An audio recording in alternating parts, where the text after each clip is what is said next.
All right. So, hello, my Doordash people. My name's C Moto. I thought I would do a video, obviously, as you can see by the thumbnail and by the description of the video, in regards to me making in the upwards of almost $1,700 in 1 week's time, and it can be up to $6,800 in a month. It is a high possibility that you are able to do that, and I'm just more going to explain exactly how I drive and why I make the amount that I make. And it may be different than the way the average driver drives, and there's a reason behind the way that I drive and certain tips and tricks and things that I do to make sure that I maximize the amount of money that I can possibly make. With that said, in this video, I am going to be sharing a screen record of my actual statement that you see on that thumbnail, and you'll be able to see the details, the hours that I drove, my tips, my pay adjustments, and then I'll even individually break down the days during that week, exactly how much I made for each order, and that's including tips. But I'm overall just going to talk about exactly what I do in my opinion, and tips, things that I can provide you to help you maximize the amount of money that you possibly can make. And like I said, it may be a little bit different than the average driver, but this is my first video. I decided to make a whole new channel aside of the channel that I have that just kind of has a mix of videos. I wanted to dedicate a channel strictly to Doordash. I'm personally just going to bring positivity to my driving, and nothing really negative in that sense. I've been driving for about 4.5 years or so, probably almost 5. So I've seen changes that have happened over the years and through COVID and things of that nature. So the one thing I will say is DoorDash, all these gig companies, they're always going to be for themselves before they are for you. So as long as you are okay with that, then you shouldn't have too much of an issue in regards to driving and making the money that you want to make, because it's totally up to you how much you decide you want to make. It's not up to them, but they are definitely going to be for themselves as a company before they are there for you. So with that said, like I said, it would be beneficial for you to watch the video all the way through and not just skip to the end just to see the screen record. So I will be sharing it at the end. You're more than welcome, obviously, to just go to the end just to see, but the whole point of the video is to introduce myself. Again, I am C Moto. I am a DoorDash driver. I only do DoorDash. I have not signed up to do any other services because DoorDash has been the sweet spot for me. So I don't look at trying to multi-app or anything like that. And I could possibly make even more money, but I do well just fine with DoorDash. So with that said, it's just going to be more of a breakdown exactly what I do and how I start my dashes, and in regards to accepting orders and things of that nature. I'll try not to have the video last too long, but it may be a minute just while I'm explaining exactly what I do from start to finish for my dash. But the first thing that I do, obviously, is I make sure that I fill up, once I've started my dash, or before I start my dash, I make sure I fill up my car with whatever gas that I'm going to put. So that just prevents me from having to stop before I get to a restaurant or in between delivering to a customer. That's where I'll lose time. So obviously, if you can and you're in the position to do so, go in and just fill that car, put that gas at the beginning of your dash so you don't have to waste any time in between, because you never know when you're going to get an order or whatever it is, or how behind you may be if you're behind. That's number one. Once I'm in the market and I'm signed in, at that point, as soon as I accept my orders, a tip from me to you is I personally have a text message that I have pre-written, and I just go and copy and paste it to every customer. Just a basic format text is just letting them know, hey, my name is this, I accepted your order, I am on my way to pick it up, and I will be to you momentarily with your order, and it will be dropped off or left to you the way that you requested it. You'd be surprised how many customers I get appreciate that text message. I've gotten so many responses like, wow, I never got a message like that before ever, or whatever. So in doing that, I'm going to bounce to the customer service side of it. You don't have to send these messages out to your customers. You can just simply pick up the food and deliver it. There's no requirement that you have to do that. But the reason that I do it, of course, is because I am doing it for future reasons, in the sense, maybe I got tipped at the beginning, maybe I didn't for that order. But what will happen is they will remember you, and I have done repeat customers. Not sure exactly how it ties in with me signing in that I will get a bunch of repeat customers, because I refuse to believe that I'm the only Dasher out there and I just keep getting the same customers. So I don't know if DoorDash has a system that shows that I've delivered to them before and the order just comes to me, and obviously I accept it. And that's another thing I'll talk about is accepting the orders that I accept. But anyways, in doing so, accepting those orders, I send that message out, and like I said, they do appreciate that. It is customer service. So what happens is the next time that you get an order and you're the driver for them, they're going to remember that text message that you sent them because it's so detailed, versus them just trying to remember your name. Maybe there's a bunch of Matts out there or a bunch of Marias, and it's like they may not know because there's no picture of you there. So it would just be that's their driver. But that message, they're going to remember that. And if you made sure you picked up their last order on time and you delivered it on time, they're possibly going to remember, and they're more prone to probably tip you because they realize that, oh, this is the same guy that delivered to me the time before and the time before and the time before, and he's been great. So they're more prone to probably give you a tip. And like I said, this could be for future, and you may get a tip that first order, but it definitely can be for future orders that you get for that customer. So that's number one. Once I've accepted an order, I send that message out. I head to my pickup spot, and once I get within the area to be able to click arrive to location or arrive to store, I click that button or that link at the bottom of the app. I have not parked yet. Just when it seems like it's probably within a quarter or less of a mile in regards to getting to the restaurant or the store or whatever it is. I clicked arrived at store, and the first thing I do is I go to the bottom of that page and I click the link that says what's going on with this order.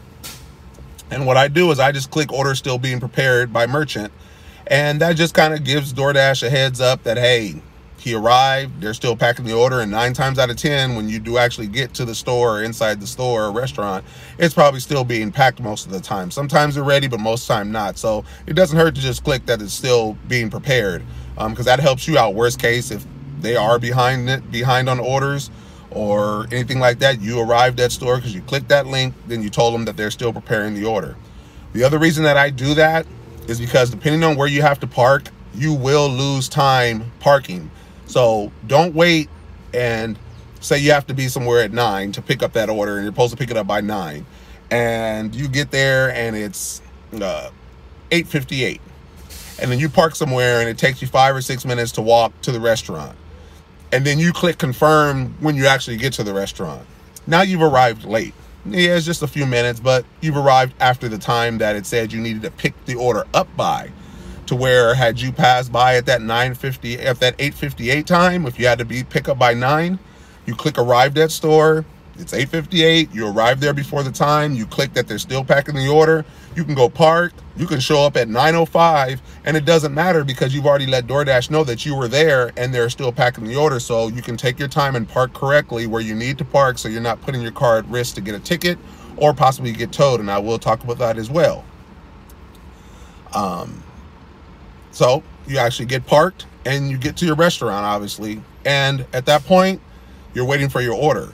Now, once you've clicked that you arrived at the store, you're waiting there for your order. At that point, you get your order.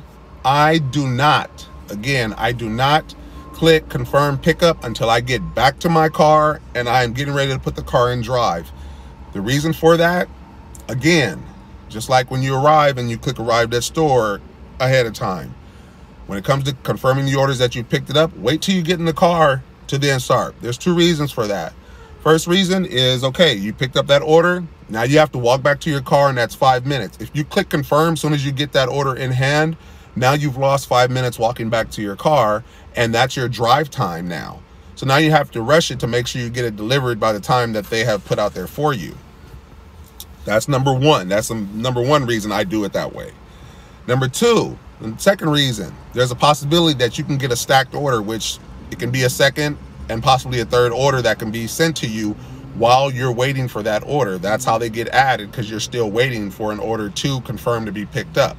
So you're still in the market to be able to get sent more orders because you're just waiting. I've had that happen to me where I get another order because I'm still sitting there waiting at that restaurant because I have not clicked confirm pickup yet. Or it can be a restaurant next door or across the street, and that's just added money that will go in that direction where you have to drop off that first order anyway. So it's best to just wait to click confirm until you've gotten in the car. Once you've gotten in the car, at that point, you have no choice but to click confirm pickup, because now you need the address to then provide you the directions to get it dropped off. And at that point, it's what it is.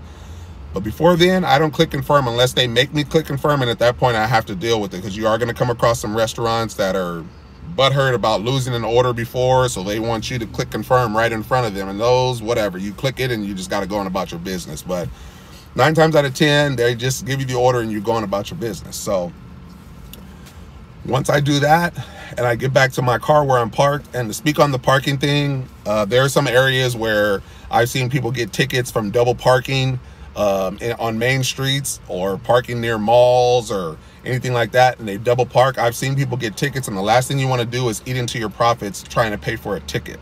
You don't want to be out there driving only to have the drives that you've made go towards a ticket, whether it's right then or the future. At some point, you're gonna have to take that money and pay that ticket, and or you risk your car getting towed.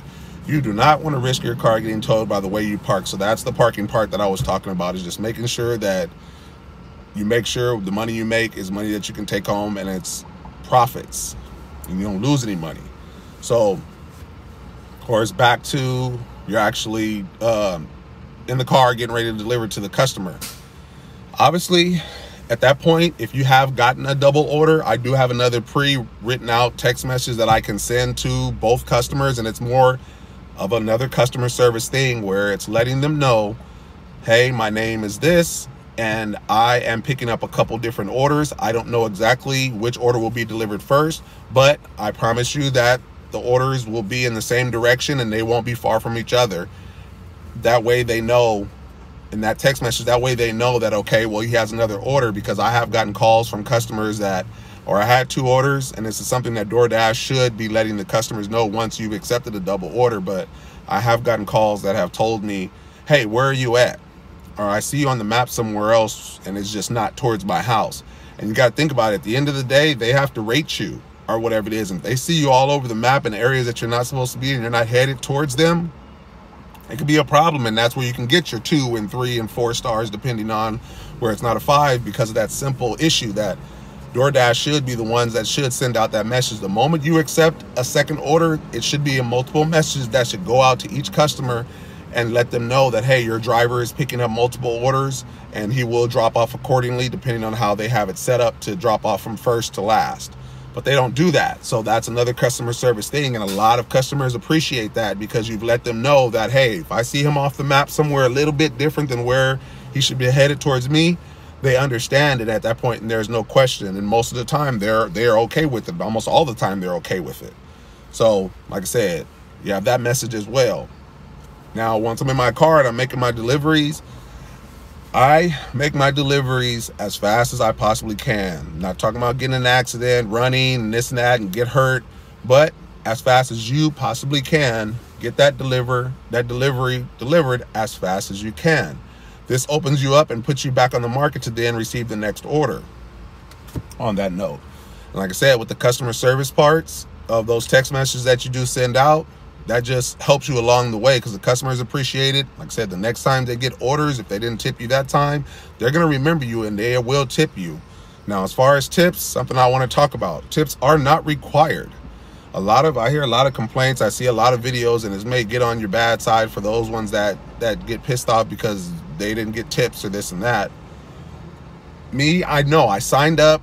There was no requirement that these customers had to leave tips. Yeah, it's nice when you get them, but it's not a requirement. You don't go to fast food restaurants, you don't go to a lot of places, and you don't tip every place that you go to or whatever it is. So I don't expect it. Even if I'm driving my car and wasting my gas, that was something that I chose to do. I signed up to drive, to make money. I make the money. If they tip, they tip. If they don't, they don't. I look at tips as extra, not a requirement, because I feel like, oh, I had to drive X amount of miles that you should tip me.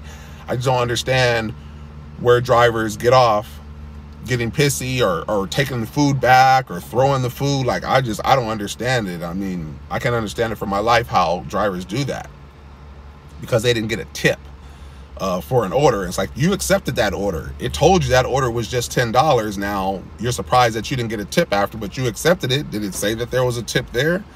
More than likely not. So, but you accepted it, but then you expected it just because of time it may have taken you to get there, and it doesn't work that way. If you signed up during the middle of traffic, you got to know that, hey, it's rush hour traffic, and that same 5 miles that you would have drove early in the day would have only taken you 10 minutes, where now it takes you a half hour. But again, you accepted that order. So it's like, you can't then be pissed off because, oh, it took you 30 minutes now, and now you're like, oh, I need a tip because it took me 30 minutes. No, you signed up in rush hour, which is something you should not have done. So that's just my take on tips. And I get a lot of tips, obviously, as you can see in my thumbnail. If you can see it, if not, you'll see it again in my screen record. I get a lot of tips, and I believe it's truly because of my service. And obviously there's just a lot of people out there that do tip, but I do make a lot of money in tips. The market that I drive in, like I said, between Los Angeles County and Orange County, Disneyland area, and SoCal, your markets may be different in terms of the amounts that you make. So when I say I accept all orders, I accept every order, because to me it's all profits. No matter what it is, I accept them all. If I sat and declined $3, $4, $5 orders at the end of the day, by the time I get to my end of my night, that's a full tank of gas that I'd probably have declined if I drove a significant amount of time in my car or whatever it is. That would have been my gas that I would have used to make all the money that I made that day, because I was declining orders. Now, my take on accepting and declining certain orders, depending on your market, I understand that maybe a $3 order, you're not going to drive 10 miles for a $3 order, and that's where the differences will be, and I totally understand that. Here, a $3, $4 order, it means that I am picking up right here, and I am down there dropping off right there. Like, I can almost see where I'm picking up and dropping off from in the car. Like, it's not the case where I'm picking up a $3 order and I have to drive 10 miles. No, those orders are really quick. I'm picking them up and I'm delivering them really fast, so that money adds up over your whole shift. Me personally, there is no proven way that I feel like when you decline an order that you'll get a higher paying one. In some cases that may happen. In some cases maybe not. What happens if you decline a $3 order and you just get another $3 order? Now you're just lowering your acceptance rating, because you just keep declining because you don't want to take that $3 or $4 or $5 order, and you only want big orders. Of course, we all want to make the most money that we possibly can, but you can't assume that there's always going to be a $20 order every time going to be sent to you.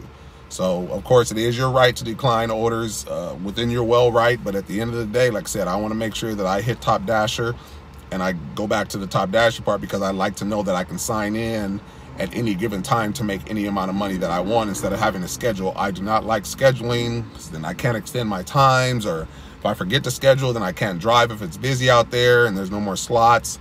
But even if it's a grayed out market in my area, I can still sign in, and I think I'd probably get priority orders sent to me over the next regular driver that had to sign in. They may send the order to me before that person because I've worked hard to be Top Dasher. So again, that's not a proven thing that happens. There's no way that I know that happens, but that's why I said I like to just stay Top Dasher, because I can sign in when I want. Like I said, additionally, I have the catering orders as well. I've had moments where there were a $10 catering order that I picked up, and I ended up getting tipped $50 at the end of it once I confirmed drop off. So you just never know when you're accepting and declining orders. You want to make sure that, I won't say you want to make sure, that's what I do. I accept all the orders because you never know what you're going to get. I don't know if these customers are able to tip after the fact, but if they are, that's obviously happening, because there's a lot of orders that I accept and they're X amount, and then when I get done, the amounts change. Obviously there's orders that show that there's a tip, but there's sometimes it doesn't show a tip, and then after I click confirm, there's an added amount. So I just look at it like you never know what you're going to get, so I'm not going to decline all my orders here. And like I said, my market, I may be able to do that. Anybody may be able to do that. And I'm sure there are people in this market here where I drive that just sit and decline orders all day long. And I just don't want to be on the bad side of DoorDash in the sense of my marks not being in the green. So I try to keep them as high as possible. That keeps me clear and clean. When Corey's account is good and fine, he accepts all the orders. And therefore, I get sent a lot of big orders, considering the fact that I am a catering person in their system, because I end up having to take a picture of my catering bag with a lot of orders, and they end up being a lot of big orders. So like I said, those are just some things, some tips and tricks that I do to make the amount that I made. And like I said, at the end of this video, you'll see my screen record that I have there for you, so you actually see my details. Aside of that, let me see. I think I talked about everything. I took a few notes of things that I thought I'd bring up. Let's see.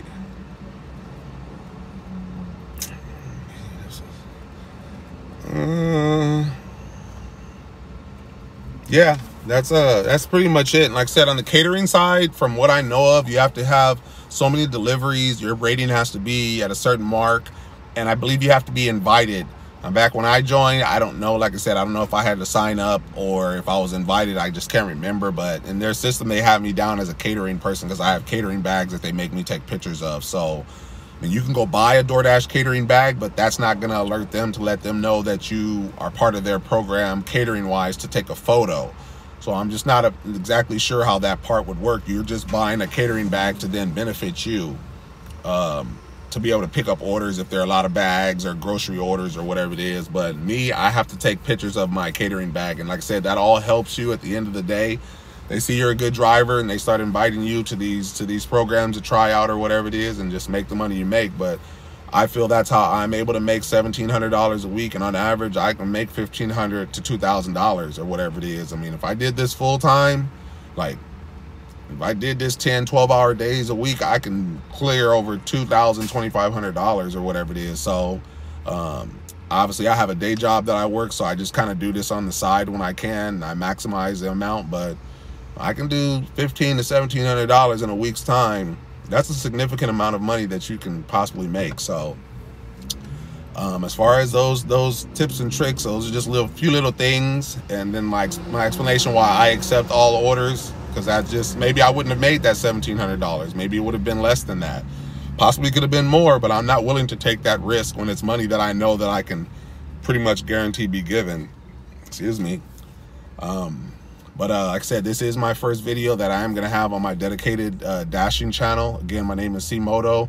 I will be posting future videos as I come across certain things that I want to discuss and or talk about, or things that I've experienced to then help you out. Like I said, I just want to bring positivity to the dashing that everybody's doing and that I'm doing. Try not to be negative about anything, because we're all out here trying to make money. So I want to keep it positive. I don't want to go into any negative things that make you want to quit. Obviously, there can be other opportunities out there in the world for you to make money. For me, DoorDash does it for me, and it's allowed me to make a lot of money. I've been in a lot of financial situations over the years, and DoorDash has gotten me out of it. So I'm grateful that I'm able to work a job where I don't have to answer to anybody, where I can sign in what I want, because you don't get that with any other job. You can cash out every day. You just don't get that with any other job. So to me, it's more of a benefit than not. So I try not to find things that are negative or problems. And if there are issues and problems, you're more in your right mind to speak on them. But me personally, my one self, I'm not going to change anything. I'm not going to be able to change anything. So I just leave it. Like, I won't I won't allow myself to be screwed, but that's not happening when I'm making $1,000 to $2,000 a week. Like, I'm not going to really complain about anything, and I don't worry about gas or anything like that. I get lots of tips. I get lots of orders, and high-paying orders. So on that note, like I said, you don't have to do it my way. That's just my perspective of how I drive and how I make the amount I make. But like I said, at the end of this video here, you can see my screen record. You can see all my details on exactly how much I've made per each day. And to bring up another thing, I think my highest day that week was like $430, and you'll be able to see, I forget which day it is, but I made like $430 in one day's time. So the opportunities are there. Opportunities are endless in terms of the amount of money that you want to make or whatever it is. But again, like, subscribe. That will help me out a ton for my future videos, and you'll be notified when I do share anything that I can bring to you that can help maximize the amount of money that you can make. On that note, but if there's any questions, concerns, I take it all. Good feedback, bad, just type down in the comments if you have any questions or concerns about anything, or anything you feel that I could possibly do better to help me out. I would appreciate it. And aside of that, I will cut the video here and I will let you guys see that screen record. Probably lasts about 30 seconds or 45 seconds or so. And until next time, your boy C Moto, peace out.